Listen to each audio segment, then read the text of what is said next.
Hi guys, it's Miss Phelps. Sorry for taking so long to get back to you with Mr. Popper. I'm just going to jump right into it, and I'm going to do 2 chapters today because they're both relatively short. So we're going to do 9 and 10 today. So let's get to it. It was very quiet in the barber shop. The barber was shaving an elderly gentleman. Captain Cook found this spectacle very interesting.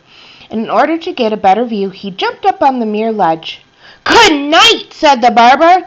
The gentleman in the barber's chair, his face already white with lather, half lifted his head to see what had happened.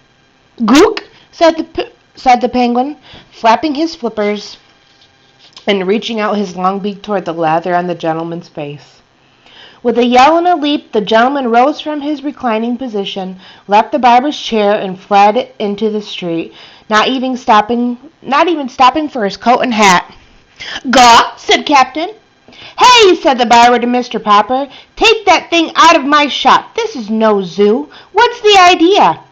"Do you mind if I take him out your back door?" asked Mr. Popper. "Any door," said the barber, "as long as it's quick. Now it's biting the teeth off my combs." Mr. Popper took Captain Cook in his arms, and amid the cries of "Quark," "Gawk," and "Ork," made his way out of the shop and in its back room and out the door into an alley. Captain Cook now discovered his first back stairway. Mr. Popper discovered that when a penguin has found steps going up somewhere, it is absolutely impossible to keep him from climbing them. "All right," said Mr. Popper, panting up the steps behind Captain Cook. "I suppose, being a bird, and one that can't fly, you have to go up in the air somehow, so you like to climb stairs. Well, it's a good thing this building has only 3 stories. Come on, let's see what you can do." Slowly but unwearyingly, Captain Cook lifted one pink foot after another from one step to the next, followed by Mr. Popper at the end of the clothesline. At last they came to the top landing. "Now what?" inquired Mr. Popper of Captain Cook. Finding there was no more steps to climb, Captain Cook turned around and surveyed the steps that now went down. Then he raised his flippers and leaned forward. Mr. Popper, who was still panting for breath, had not supposed the determined bird would plunge so quickly. He should have remembered that penguins will toboggan whenever they get a chance. Perhaps he had been unwise in tying one end of the clothesline to his own wrist. At any rate, this time Mr. Popper found himself suddenly sliding on his own white-clad stomach down the 3 flights of steps. This delighted the penguin, who was enjoying his own slide just ahead of Mr. Popper. When they reached the bottom, Captain Cook was so eager to go up again that Mr. Popper had to call a taxi to distract him.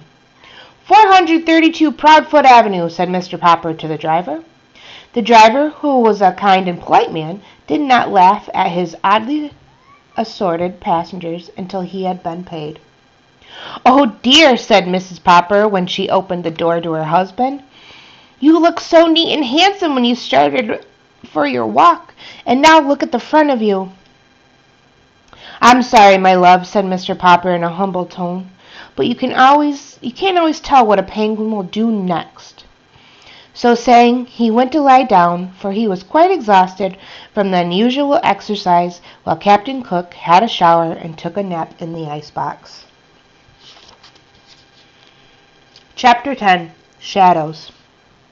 Next day, the picture of Mr. Popper and Captain Cook appeared in the Stillwater Morning Chronicle with a paragraph about the house painter who had received a penguin by air express from Admiral Drake in the faraway Antarctic. Then, the assorted press picked up the story, and a week later the photograph could be seen in the Sunday edition of the most important newspapers in all the large cities in the country. Naturally, the Poppers all felt very proud and happy. Captain Cook was not happy, however. He had suddenly ceased his happy exploring little walks about the house and would sit most of the day sulking in the refrigerator. Mrs. Popper had removed all the stranger objects, leaving only the marbles and checkers, so that Captain Cook had a nice, orderly little rookery. "He won't play with us any more," said Bill. "I tried to get him some of tried to give him some of my marbles for him, and he tried to bite me." "Naughty Captain Cook," said Janie. "Better leave him alone, children," said Mrs. Popper. "He feels mopey, I guess." But it was soon clear that it was something worse than mopiness that ailed Captain Cook. All day he would sit with his little white circled eyes staring out sadly from the refrigerator. His coat had lost its lovely glossy look. His round little stomach grew flatter every day. He would turn away now when Mrs. Popper would offer him some canned shrimps. One evening she took his temperature. It was 104 degrees. "Well, Papa," she said, "I think you'd better call the veterinary doctor. I'm afraid Captain Cook is really ill." But when the veterinary came, he only shook his head. He was a very good animal doctor, and though he had never taken care of a penguin before, he knew enough about birds to see at a glance that this one was seriously ill.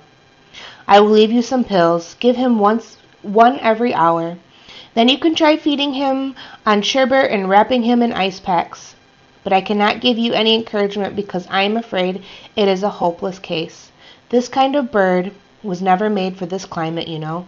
I can see that you have taken good care of him, but an Antarctic penguin can't thrive in still water." That night the Poppers sat up all night, taking turns checking the ice packs. It was no use. In the morning, Mrs. Popper took Captain Cook's temperature again. It had gone up to 105. Everyone was very sympathetic. The reporter on the Morning Chronicle stopped in to inquire about the penguin. The neighbors brought in all sorts of broths and jellies to try to tempt the little fella. Even Mrs. Callahan, who had never had a very high opinion of Captain Cook, made a lovely frozen custard for him. Nothing did any good. Captain Cook was too far gone. He slept all day, now in a heavy stupor, and everyone was saying that the end was not very far away. All the Poppers had grown terribly fond of the funny, solemn little chap, and Mr. Popper's heart was frozen with terror. It seemed to him that his life would be very empty if Captain Cook went away. Surely someone would know what to do for a sick penguin. He wished that there was some way of asking advice of Admiral Drake away down at the South Pole, but there was not enough time. In his despair, Mr. Popper had an idea. A letter had brought him a pet. He sat down and wrote another letter. It was addressed to Dr. Smith, the curator at the Great Aquarium in Mammoth City, the largest in the world.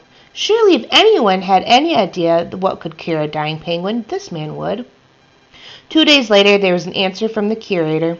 "Unfortunately," he wrote, "it is not easy to cure a sick penguin. Perhaps you do not know that we have.